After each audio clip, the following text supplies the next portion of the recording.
it's like boundless energy. It's like you can do anything. Mm-hmm. You can, you can throw anything at the wall. You can try anything. And mixing is the complete opposite, because you're confronted with the reality of what you've made. So it's totally different disciplines. And so to switch back and forth on a dime was a very emotionally taxing thing.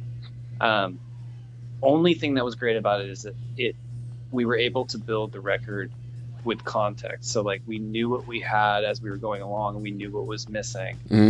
And so while it did cost me probably 50 years of my life, no wonder you got the chemical peel. Yeah, had to. I gotta get it daily.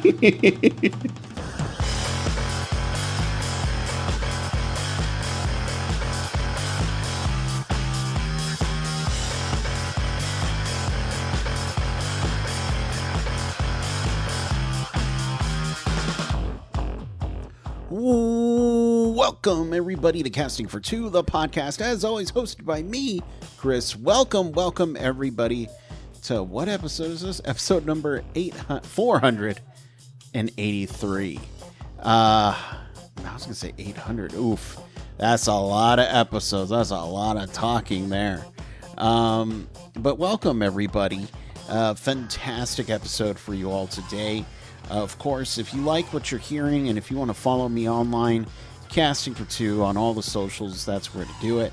If you go to castingfor2.com, it'll bring you to my link tree to where you can follow all my socials, listen to the podcast or whatever service you like. Join the Discord. Send me a voicemail. All these things right at your fingertips. If you'd like to do that, I'd super appreciate it. My guest today is another returning guest for September returns. I love this man.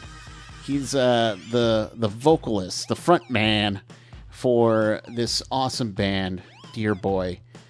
Ben Gray is back on the podcast, and they have a new album out right now, Forever Sometimes, and it's phenomenal, and I really do love Ben. He's a phenomenal person, and I'm so lucky to have chatted with him again.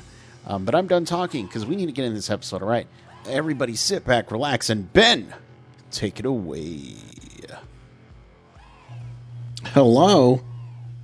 Oh my God, hold on one second. I gotta start this. Okay. Hello, sir. Hello, how are you? I am doing well. I unfortunately look bad, so I have the video off. There's no way you look bad. Oh yeah. It's been a fun and interesting weekend. But yeah, I'm glad to see you're doing good. Can you see me? Can you see me? I presenting can. To you. Yes, I can, and I appreciate it. Okay. I took 2 hours to get ready. I'm gonna feel so bad if that's true. I got to peel. No, I'm kidding. No, how are you doing, dude?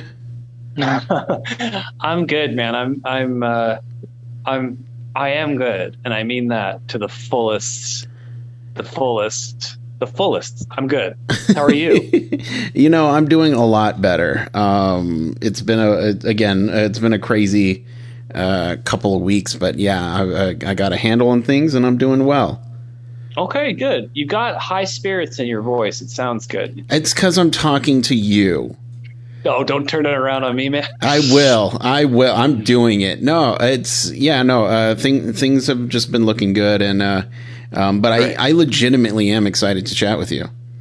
Yeah, same, man. Same. It's funny because I was thinking about this. I should have pulled up the number, but this is technically our third chat. I remember. Yeah. Because the first chat didn't record well. Like, there was weirdo glitches, and I felt so bad, and I had so much fun on that one. I was just scared to ask, can I talk to him again? and luckily you said yes. So yeah, our third, but really second chat. Yeah, you can talk to me anytime you want. I appreciate formally that. or informal. Okay, okay. So after this, I'm gonna call you. You can. Okay, cool. All right. I'm not one to abuse my privileges. So I appreciate the offer, though. No, but and so it was an interesting thing because obviously with that first chat, it was a lot of the standard questions, the standard whatever, the standard fluff, however you call it. And then the second one, I was just, but I don't want to ask him that because I already know. Right. So, so what do I do? What do I talk about? And luckily, I mean, we can. This is something I was just thinking about talking. You're a funny gentleman. I appreciate that. Thank you. where, of course, where does that come from? Oh my God. I feel like first I have to accept your compliment, process it, agree with it, yes, and then kind of take it from there. I feel like I was a strange kid. I don't think I was ostensibly cool until like a few years ago when people started telling me, people would say things to me casually like, oh man, I mean, we're not cool like you. And I'm like, do you know who you're talking to? Do you know how many Tales of Suspense comics I collected? Do you know who I am, bro? No, I was just an odd kid, like an odd kid. So whatever this is, whatever you perceive as humor is something that my whole family was really funny though. Like everybody in my family is funny. So it's a survival instinct. Gotcha. Okay. I mean, yeah, I feel like I come from a funny family as well, but I was an odd kid as well. I feel like I had this thing of just being overly emotional towards things, and I'm for one, I can entertain myself, whether I have toys or whatever. Like I don't need people to, Right. Same. Yeah. And so I feel like in those scenarios, all I would do is kind of think of things and play with my toys and come up. Like I had this conversation with my girlfriend a while ago, but I was super huge into wrestling. And same. Yeah, I was too. Oh my gosh. I was a WCW kid. And what I would do is when I got the toys, I would plan my own events, my monthly events, and I would pick who was going to win, who was going to lose. I had title bet, like that's just stuff I would do on my own. And I had fun doing, and it was a production, and I could put that on my resume if I felt like it. But yeah, I think you probably should. I should. No, I feel the same way. I mean, that's kind of what I do now. There's just now the extension of it, which is the performance aspect, which is perceived a certain way. But I am still that kid who writes things and makes things in their room. There's just now an audience for it, but that audience also perceives me in a way that is something I never intended to be. So I understand what you are saying. Like I would do the same thing with wrestling. I did it with, I had toys, like I had all kinds of, like I made little small movies and stuff. Like I was alone all the time. I mean, I had friends, but I preferred to be by myself writing and making stuff. And that's kind of how I still feel. So when it's time to, perform and play in front of people, do you ever have this thing of, well, I guess I need to turn on the performer mode, or is it just something that just comes out and you're just like, oh, I guess I'm being a front man right now. I don't know. I'm just playing songs. I don't know what's going on here. It comes out. It absolutely comes out. It's like some of my grandparents were performers. They were they were like in the vaudevillian scene. No way. So like, yeah, there's some really crazy stories about that. Like my great aunt and my grandmother, who are now, they're on all the covers of the singles from this record. Those are all my grandmother and my great aunt. They were a performing team. They were the Keene sisters, and they were on Ed Sullivan a bunch. My grandfather was like a star on the Hollywood Walk of Fame. He's this like famous monologist guy, but Uh-huh. like no one in my family's ever met them, and it's like kind of an odd, once removed, like performer family thing because I don't know them Uh-huh. and I never have any connection to them except for what they've made. Uh-huh. The only thing that I can say is that like I do feel I get nervous before I do anything. Mm. Like, doesn't matter the size of the show. It doesn't matter if I have to make a phone call, like I have to call the dentist or something. Like, Yeah. I get nervous before anything. Yeah. So before we play, if I'm backstage, like my position is usually like, I can't believe it. You know, like I can't believe that this is what I've chosen to do because the fear is so powerful. And it's not fear of like anything real. Like it's not fear of like I'm gonna be bad or I'm gonna, you know, I'm not gonna be myself or trip or whatever. It's nothing like that. It's just a sense of like, this is what I'm doing in this moment. I'm completely by myself. I'm quiet. I'm here on a couch and I'm listening to like the muffled music coming in from like the main room. But then in 30 seconds, I'm going to be doing this other thing, which sort of activates every cell in my body. And I can't believe it. Like, I just like, I've talked to some other singers who feel this way too, where it's like, it's the sense of disbelief of what you've chosen to do. But then when you're done, then when you're doing it, you're like, there's nothing else I could do. Right. But I think that comes from being a private kid who just sort of got thrown into this part of creation. Right. Okay. And you know, speaking on that fear and just, you know, just it hitting you right before you're going to be doing something, do you ever think that if there's no fear, there's no point in doing it? Yes. I mean, I feel like, yes, because now it's a part of the ritual. Like I would be concerned if I didn't have it.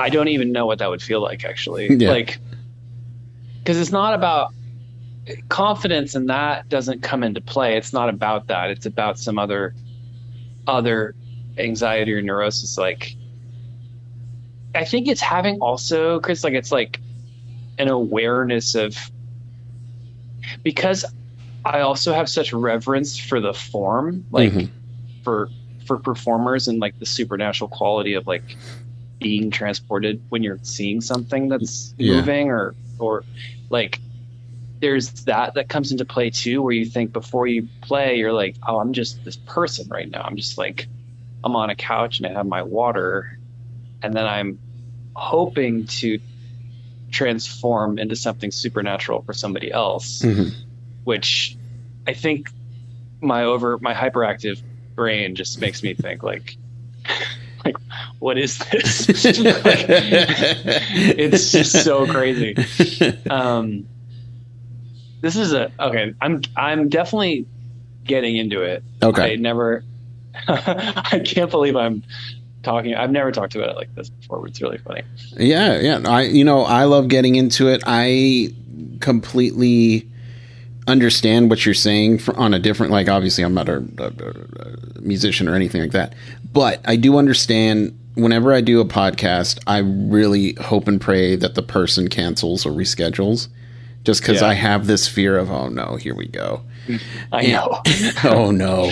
And it's been like that since day one, but it's something special that I'm just like, okay, well, obviously I care. You do. Well, that's why you're so good at it too. No, you stop that. But again, I'm happy to go there with you, and you're not alone. That's what I'm trying to tell you. Thank you. Of course. No, I appreciate it, and you can ask me anything you want. I mean, one day only. Well, okay, so obviously we went through this huge global phenomenon together, and I'm just kind of wondering how you spent your quarantine, your shelter at home. Okay. Well, this is a great segue. I spent the majority of the time making this album. Actually, I mean, we started recording it February of 2020. Mm-hmm. So we recorded Boulevard Recording, which is this incredible studio that has, I guess, the 70s API board, these wonderful mics. It's owned by a friend of ours. And so we embarked on this journey of making our first record in February. And then when March came, we basically, the four of us went from one quarantine to another, and we started recording the album at Key Studio in North Hollywood. And so we worked on it 12 hours a day, 6 days a week from March 2020 to December 2020. And it was such a unique experience for 1,000 reasons. Like, I can't really imagine another time that I would have this ability to get completely swirled up in a project where there's nothing else. You know, like, basically my wife and I would stay in this quarantine, and then I would go straight to the studio for another quarantine, and then I would come back home, and my reality was just two rooms essentially for a year. And it completely consumed my life. It consumed all of our lives. I mean, we made this kind of maximalist guitar pop record that is more complex than I think anybody even realized. Like, the hours and hours and hours we spent on minutia and getting things right. I mean, we drove ourselves mad. And I think also what made it so interesting is we were mixing at the same time. Like, we would send songs to Tony Hoffer, and he would send them back to us with no warning. So like, it really messed with our minds, because we would be recording, which is like such a joyful experience for the most part. Yeah. It's like, because you're kind of, I've mentioned this before, but it's like you're intoxicated by possibility. You know, like, everything you do, it's like boundless energy. It's like you can do anything. You can, you know, you can throw anything at the wall. You can try anything. And mixing is the complete opposite, because you're confronted with the reality of what you've made. So it's totally different disciplines. And so to switch back and forth on a dime was a very emotionally taxing thing. Only thing that was great about it is that we were able to build the record with context. So like, we knew what we had as we were going along, and we knew what was missing. And so while it did cost me probably 50 years of my life, no wonder you got the chemical peel. Yeah, I had to. I gotta get it daily. But so anyway, long-winded answer to your question. We made an album during 2020, and then in 2021, I shopped it around through Zoom, which was another weird experience. And then we signed to Last Gang in summer of 2021, and that's pretty much my pandemic. You know, like, it was really all about this album and finding a home for this album, and then trying to just be there for my wife and my friends, and as best I could, and to try and stay tethered to earth as best I could. Yeah.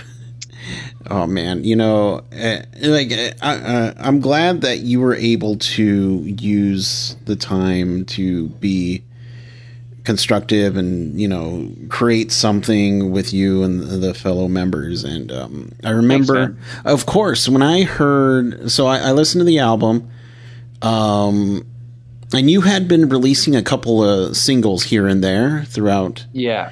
But I gotta tell you, Forever Sometimes, holy crap, that is a jam. And Thanks, like, there's some, like, and then, you know, I was again listening to the album, and then actually the beginning part, Your Brother's Room.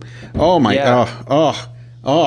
I love quiet moments that are just like, hey, thanks, let's live in this for a sec. Thank you, man. Oh, That's so nice. but I do appreciate that. It's crazy too because so few people have heard the album. I mm, mean, now obviously that song's out, but to hear feedback on it is mm, so exciting too, just because it was to make an album in such a private way mm, and then to sign to a label in such a private way. It's like you kind of don't have context for what it means to people yet. mm. Or, so it's until the vinyl arrived, like the vinyl arrived last week. Yeah. And before that, none of it really kind of felt real. Mm, Like to the idea now that like you're telling me you like something from it, and then I know that it will exist for real. Like it's starting to kind of dawn on me that like, oh, this thing that we made in this difficult, amorphous, weird time, mm, like is finally going to exist and do stuff and mean something to somebody possibly. Like, it's so exciting. So just hearing your opinion is so great. Like I'm trying to temper my voice a little bit because I want to just be like, really? You like it? no, I mean you can do whatever you want, but yeah, no, it's just hearing what you guys did the last time we chatted and just keeping up with you, like this is the next evolution from you guys, and it's just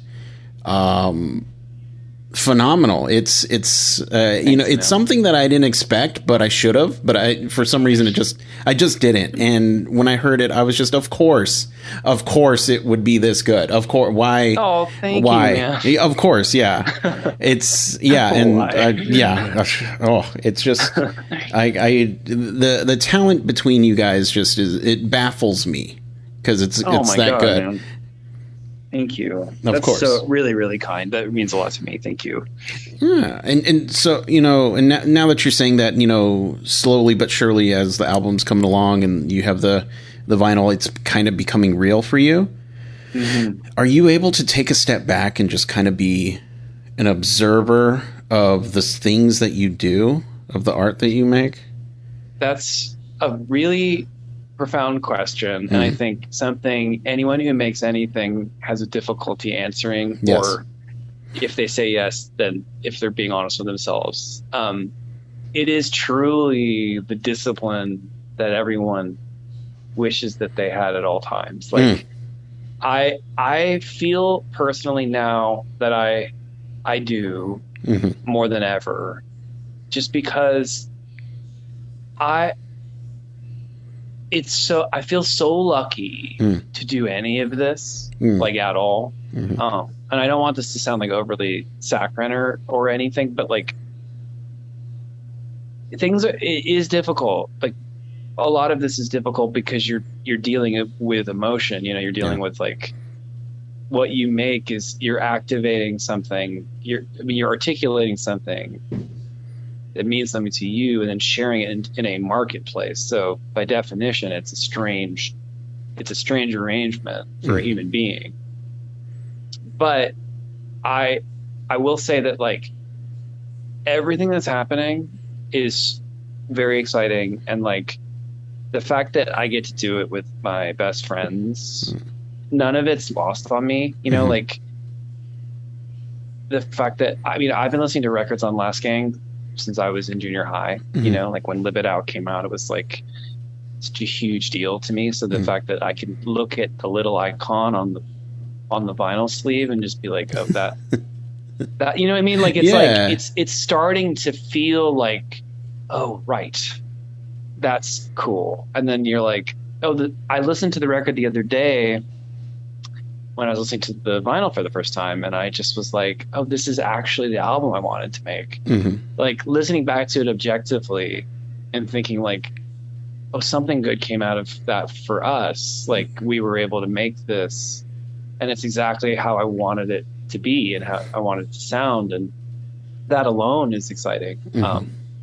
And that, my friends and people are responding well to it, and I get to share it with them and contribute something that I think is positive. Like none of that stuff is lost on me, to answer your question. Like I am in the last few weeks able to step back Mm. and be like, oh, you get to headline the LRA, like this Yeah. place that you've wanted to, the place you've gone to since you were like 13 years old.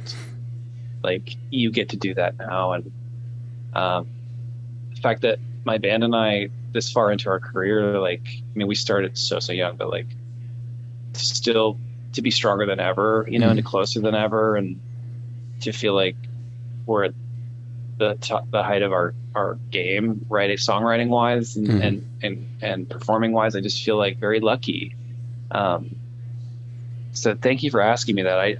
And I'm happy to be able to answer it firmly like Mm. that and say that that may change depending Yeah. on because I'm not. I do have my own set of anxieties Right.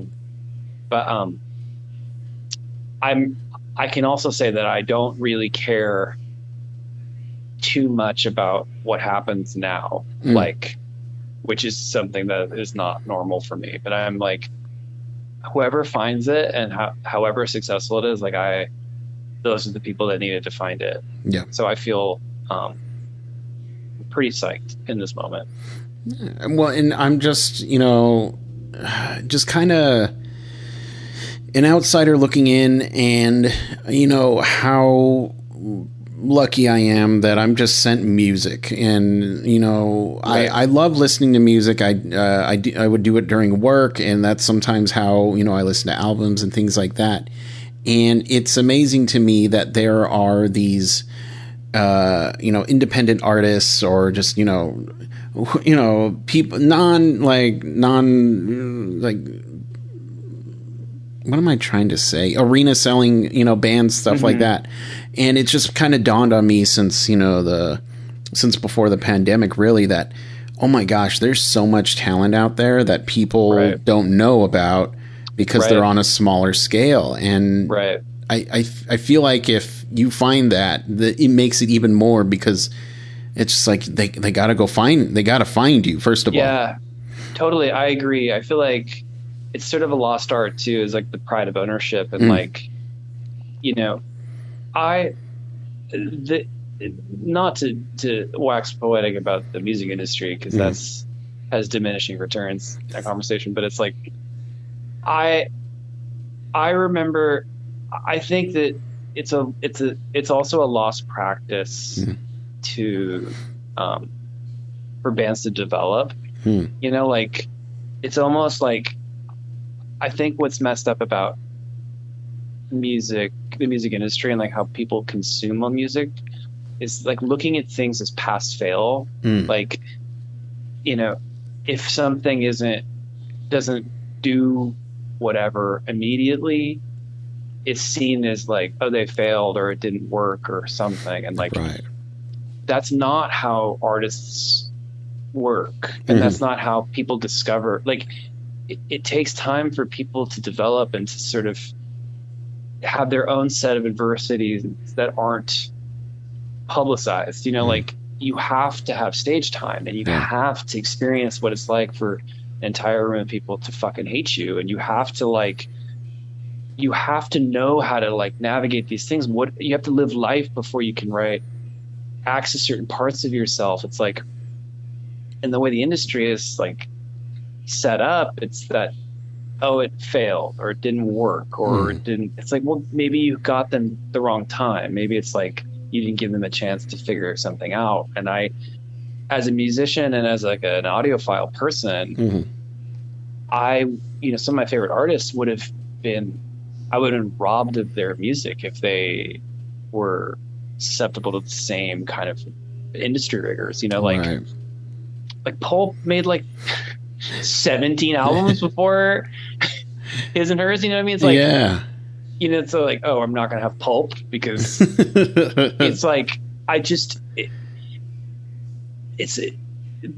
development's such a key thing, and I feel like we're a weird anomaly, or we're just an anomaly because our first debut album is coming out so deep into a career. It's like Kevin Bronson from Buzz Bands had a quote about us that I love because it's an insult, but it's also a compliment, and it was like the perfect thing for us to hear. Mm-hmm. Because when we released EPs and singles as a means of touring, because we're an Right. independent band, and for us to continue, it's like we could only afford to record a single and then release it, and then we had a tour opportunity. So like that's how we operated, is that we would do these scrappy DIY tours, and then we would like have time to, and just enough money to record again, and then we would like release it, and then that's how we operated. Mm-hmm.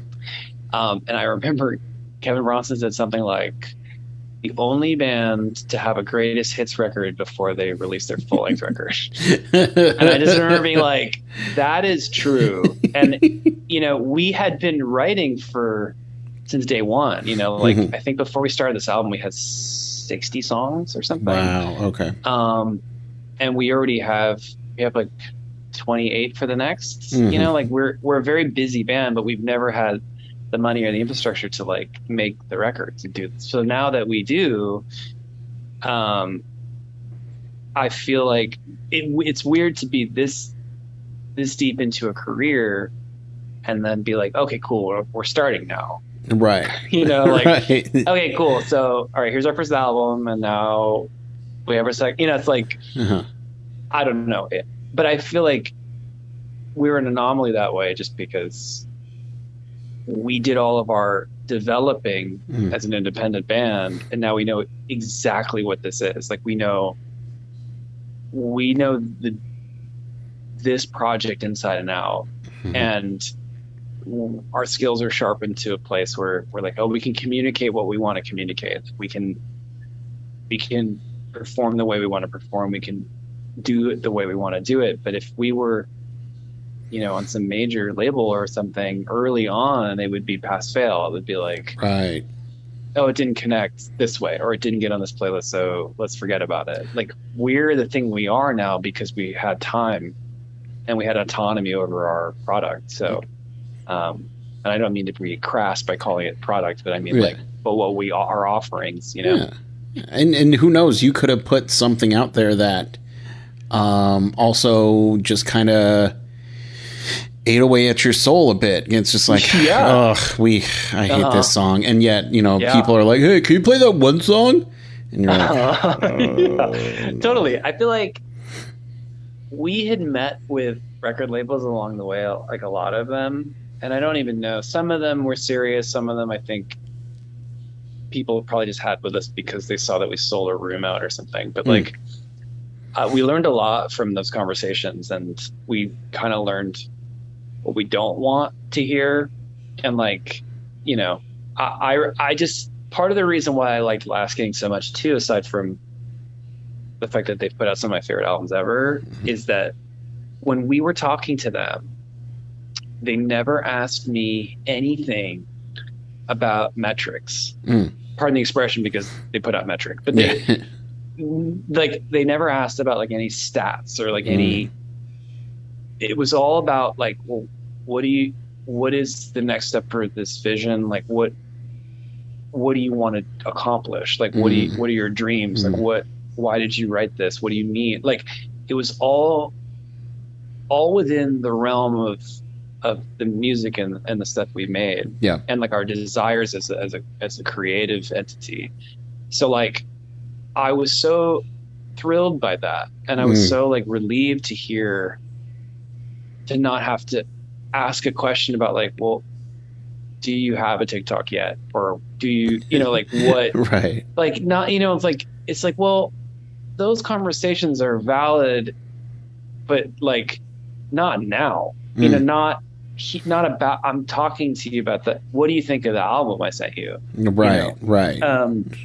So the album's not on TikTok. It's right here. So yeah, like we can't like, yeah, you want to put, I mean, I'm sure if you give Lucy a phone, she's going to shoot you something insane, and that's great. But it's like, you know, like, give it a second. Like, what do you think of the songs? So I guess my point is that there are still good people out there, and there are people who are interested in art and music. It's just kind of a tug of war with that kind of stuff. For sure. And you know, that's That's one of the things that, people who I just meet, and they're like, oh, you have a podcast? How many listeners do you get? And that's something that I'm just like, I get, you know what? I'm very fortunate for the people that I get. And it's like, I had, back in the day when I first started podcasting, I had a guy who was all about the numbers. And he would tell me it's not working. And I'm just like, how can you tell? First of all, we don't have any numbers. So the numbers that we're getting, what is that? We're comparing them with nothing. But also, like, I've never let numbers, drive why I do what I want to do and who I talk to. Yeah. Because it's not about that. No, like, it's about, and if you, I feel sad for people who live their lives like that, because it's like, when I think about the bands that I saw when I was like a grommet kid going to concerts, like, it never mattered to me how many people were in a room. Like, when you're there and present for an experience, like, I don't give a fuck about who is there. Yeah. The thing is between the artist and the audience, and you're having an experience. I don't then think like, yeah, man, like, it's crazy. There's only like 29 people there or whatever. It's like the things that meant something to me as a kid and during my formative years of going to shows and stuff, like, those experiences are evergreen to me. Like, I think about them often, and they'll never even know how much impact they had. And what you do when you're dealing in any kind of communication, it's like, it is sacred, when that transfer of energy and that kind of thing that you're doing, it's not about numbers. It's never been about numbers. Business people can worry about that, whatever. Like, when I talk to bands that are either fledgling or, like, even bands who are, have been around longer than us and who have more than us or whatever, I always get so bummed out when people get wrapped up in that stuff, because it's like, it is a privilege to do this in any form for any audience. Like, if people are listening to you, subscribing to you, or they're coming to your show, they're paying money and parking and there to have an experience. Like, it doesn't matter how many of them there are. And if you lose sight of the fact that it's important, whoever is there and present, to have an experience with them, like, what are you even doing? Like, what are we doing? Like, that will eat your soul. Like, I think, and I'm sorry I keep rambling, but, like, with our band, I think we just feel very fortunate, and we've felt fortunate for a long time, to be able to have big shows, especially in California, where, like, like 600 people come, and it may happen off radar or whatever, but I don't care. The 600 people who were in that room had an experience with us, and we did too, and it's like, we'll never forget that. So I don't care. Right? No, it makes like, it makes total sense. Like, I remember when we started meeting with labels and stuff, and they're like, yeah, I'm seeing it, like, people that have tattoos and stuff, that's pretty crazy. And you're like, well, yeah, because we're fostering a community here. Like, we're doing it's almost looking at us as if we're from another planet. They're like, how'd you do that? What? And you're like, well, do you think we tattooed them, or? Yeah, it's like, there's no incentive outside of, like, we are in this together. And the people who find us are the people who are meant to find us. It's like that. I'll botch this quote, but it's like, when people are describing the Velvet Underground, I forget who it is, and it's gonna be so embarrassing because whoever listens to this is gonna be. But it's like, anyone who saw the Velvet Underground started a band, and that's the whole thing. It's like, it doesn't matter the amount of people. It's like, that experience that you have with an artist is singular, and what it means to you and what it does to you, that's important. It's not about, was the room full or not. Dude, I remember I went to go see Las Vegas like few years ago, they played at school night in Los Angeles in Hmm. Pardo, which is a tiny thing. And I remember we were like, oh God, we got to get there early because it's going to be insane the amount of people who were there. Yeah. And I remember that it was like not it, well, there wasn't a lot of people there, Hmm. but it was so good. Yeah. Like they were so good. And there wasn't a look on any of their faces about like, oh, there's like, oh, this is not as packed as we thought it would be or whatever. Like Yeah. they came and delivered and had the most incredible show. And we as the audience, everyone who was there was just moved by it. Mm. And I just remember being like, this is the thing. It's like, they know, they get it. Yeah. They get that the people that are there are present and that's important. And I just think that there's such a lesson to be learned there. Yeah, no, and I love that. And again, I've always just been about the creation versus the number, but I mean that's that's just where my brain is. Whatever. Who cares? Mine's there too, man. But can I ask? And this is something of a sensitive subject, but Sure. and this might be cut out, just because I'm just personally curious because you happen to be playing at a music festival when unfortunately Taylor Hawkins passed away. Right. What was the vibe for that? Well, obviously it was bad, but like what? Yeah, it's it's difficult to. There's really no good way to even start talking about it. Yeah. So we have a friend who sings in the Foo Fighters. Mm-hmm. She's part of the band, and we texted a little bit about it, but we were backstage. We had played, and we found out before anyone else did. The crowds did, because it hadn't the news system hadn't broken yet. Yeah.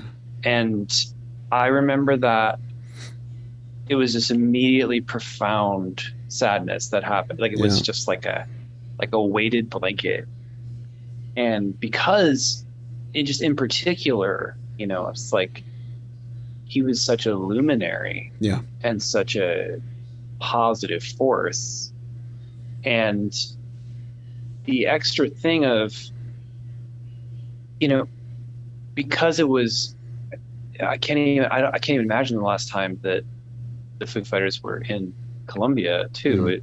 So the anticipation of seeing them, there was also a concern of just like, well, what's going to happen? I mean, it was just, this vibe was so crazy, and and then your own personal relationship with their music and with him as a listener, you're feeling this swirl of emotion and empathy for the band and for it was so crazy.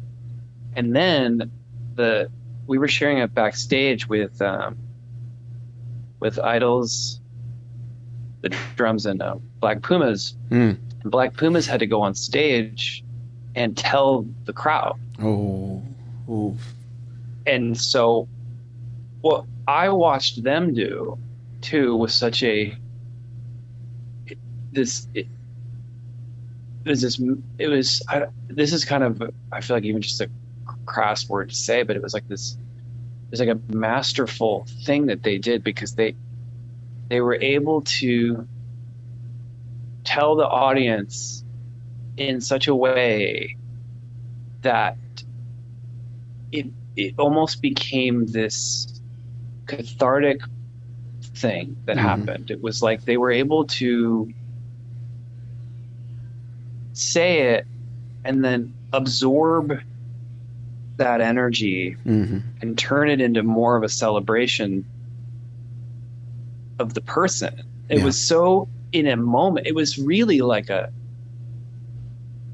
whole feeling was complicated, and anything I say is going to sound wrong. But what was able to happen is this sort of the resilience of the people who were there, and like it then became like a celebration of the person and their music, and it was just like, because that can go any way because it's such a profoundly tragic thing that happened. Yeah.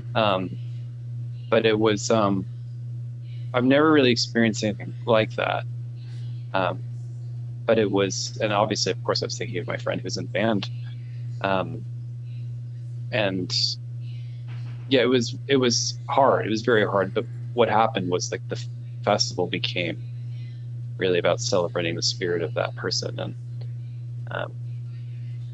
yeah, it was really, really intense. Yeah. I just like when you hear something like that, my immediate reaction is just, this isn't true. Like, Right. no, this doesn't make sense. He was a young guy. He was healthy. What's going? Right. What? No. And it's just one. I remember, like, him and Dave were the reasons why I wanted to drum in the first place, because I wanted. Oh yeah, and I remember vividly. Okay, not vividly, but I think I was in like junior year of high school, and I was in jazz band, and I was late to class one day because we had jazz bands in the mornings, and my English teacher was just like, "Why are you late?" And I was like, "Oh, I was doing jazz band." "Oh, really? What are your favorite jazz drummers?" And I was a young kid, but even today, I can't say a jazz drummer because I'm just like, I don't know. But I said Taylor Hawkins because that was the first drummer that came to my head. And he just looked at me like, oh, okay. Just stumped. But then I feel like I had legitimacy in his eyes because, like, oh, okay, he actually pulled out a drummer's name. Okay, Yeah. you can go away. Now, if I probably said Dave Grohl, he would have been just like, Right. he's not a jazz drummer. Get out of here. Right. But yeah, it's just my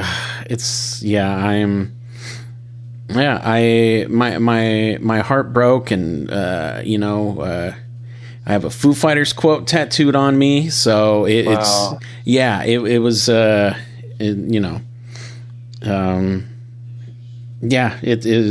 it's just I couldn't imagine what it was like being there, though, just being in that. It was hard, and I think the whole it was extreme. It was extreme, and it became its own thing. Like it became it's like it's sort of like an emotional judo. It was sort of like everyone was able to like take that heaviness and turn it into joy in a way, not in a inappropriate way. Like it was sort of like, it was, I don't know. It was a singular experience. Like I'll never feel anything like that before or since. Like it was so crazy. Yeah. But yeah, again, I just wanted to get your, like, that was one of the things that I was excited, well, not excited, but just very curious to talk to you about. Cause I was just like, what are the odds? What are the odds of anything? No, I don't know. I really don't know. And we saw the Foo Fighters the night before at a restaurant. We were having dinner in Bogota, and they came in. So it was, and that too, because and we were staying our hotels were next to each other, and it just feels like it was just shaking. It was so crazy. And just to be there, we'd never been there, and we hadn't played since October, and to play for a festival of 100,000 people, was a crazy feeling for us anyway. So it was just the extremes of human experience. Yeah. Did you? Wow, 100,000? Yeah, something like that. It's 90 to 100,000. We didn't play for 100,000 people personally. No, but no, I get it. It was huge. But And again, I don't want to pull out bad stories, but there was a point where, and I remember talking to you about this, that you were going to come tour up in Austin. And let me tell you, I had the perfect setup because I got my girlfriend hooked on you guys. And I had it planned that, we were planning on meeting up with each other, and I was going to have my girlfriend come with us and just kind of, shoot the shit. And then next thing you know, we're at the show. She's like, wait, what? And just like not process the fact that you were on the stage or anything like that, or that I knew you guys or anything like that. And I'm not mad at all, but I was like, man, that would have been a cool moment just to see, like, oh, my boyfriend's cool. That's all I ever wanted. Like, oh my, he knows the band. I'm sure she knows you're cool. A. Well, okay, well. B. It will happen. Yes. I mean, that time was so, because that was right when I felt that was such a crazy time too, because we felt like touring was just sort of starting to happen again. Yeah. And we felt weird about promoting shows. Like it was an odd time for us to even be just for ourselves going, and then to bring people into concerts and to be like, no, come, it's good. Yeah. Felt weird. And then when there were different mask mandates and different things happening at venues, it just got really, really complicated. And we're just like, you know what, let's do this another time, because we've never headlined in Austin before. So we're like, let's not do that. Yeah. No, and I totally get, being living in Texas through that time, and now I take COVID very seriously. Right. And that's something, especially during that time, not a whole lot of people did, and the numbers were going up, and so I was just like, oh, it's only a matter of time. But it was just like, I get it. It's there's no sense in doing something where you're not going to be safe or feel safe about it. So, yeah, no, I hate Texas so much. We're gonna make you look so cool, man. Okay, cool. We're gonna figure something out that you won't even see coming. Oh no! Oh, now I'm scared, but I don't also even know intrigued. what it is. We're gonna elect you mayor, or something's gonna happen. Whoa, mayor of what? I don't know, Austin. Oh, how does that work? I don't want that job. No, you can do it, dude. No. I'll put in a call. There's so much audio footage of me saying how much Texas sucks that I don't think I would get elected. Maybe I would. I don't know. But I mean, I feel like that might get you elected, actually. All right. The smear campaign will continue. It's a masochistic state. It's like, he hates us too. We gotta elect him. I don't know. But for the people at home who would like to listen to the album, purchase the vinyl, or just keep up with you guys in general, where can they do all that? Well, the album is coming out September 16th on Last King Records. You can pre-order the vinyl, which is such a fun sentence to say, at dearboyofficial.com or the Last King site. Yeah, that's it. That's home base for us. Nice. And so, like, just for inside baseball for you, this episode will come out on the 12th, September 12th, because the 11th is my birthday. Oh, happy early birthday, my man. Thank you. So yeah, when I saw the timing, I was just like, this is perfect. Like, it's just perfect. Like the timing and all that. And like, yes, let's do this. And I'm definitely excited to pick up the album. I'm gonna pick up. So I'm gonna tell you this right now. I'm gonna pick up 2 because you're going on the Wall of Fame. Yep. No way. There's 3 albums on there. There's Arcade Fire, their first album. Foo Fighters 1 by 1, Yeah. and my friend Erin Fiend of Psychic Twin fame. Okay. She's on there, Yeah. and you're going to be Oh, right there. wow. Yeah.